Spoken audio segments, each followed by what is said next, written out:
had a very beautiful community. The latest is that Donald Trump has said that everybody, quote, should immediately evacuate Tehran. I want to react not just to what's obviously worrying about that statement, but to the politics behind it. Let's read it in full. Iran should have signed the deal. I told them to sign. What a shame, a waste of human lives. Simply stated, Iran cannot have a nuclear weapon. I've said it over and over again. Everyone should immediately evacuate Tehran. Now, apart from the obvious, which is that this indicates a US involvement and that it is indecent in its casualness, right? A global leader telling millions of people in a city to do something they can't do, a bit like Putin telling New Yorkers to leave New York overnight. Apart from the obvious, what's the political significance of a statement like this? And I think there are two bits to this political significance. The less important bit, which is still very important, is that it introduces just another few drops into what is already a building reservoir of breakdown of confidence in the predictability of US power.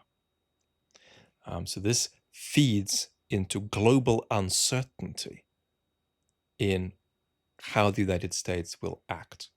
The United States is now itself a central source of global uncertainty, and nothing could be a greater illustration of the dissolution of the post-1999 global order. But there is a second worse element to this.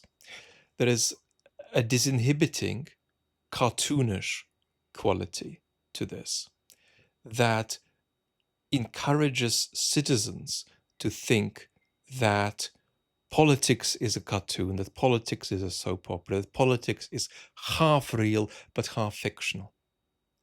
It encourages citizens to relate to politics by giving up on the notion of truth. Because this kind of clown show must mean that this is indistinguishable from our other consumerist and entertainment-driven activities. And if we relate to politics like that, if we relate to politics as being at least half soap opera, then the risk is that we are going to end up giving up on the idea that there is such a thing as getting the world right at all. We're going to end up thinking that we should just say and proclaim whatever it is that serves our side.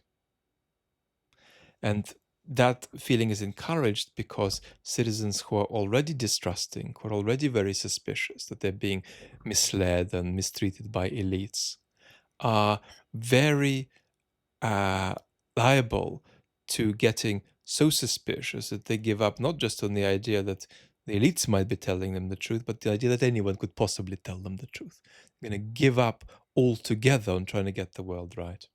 And when you do that, it's not just that your politics becomes cartoon, that your politics becomes consumerism entertainment. It's that your politics also fascicizes because you come to think that it's okay to say or do whatever you say or do as long as you're powerful enough to get away with it. So there's a very corrosive, if you like, post-truth disinhibiting effect to Trump communicating like this, as well as the first thing we said, right? This consequence of encouraging global uncertainty in US power. That's left.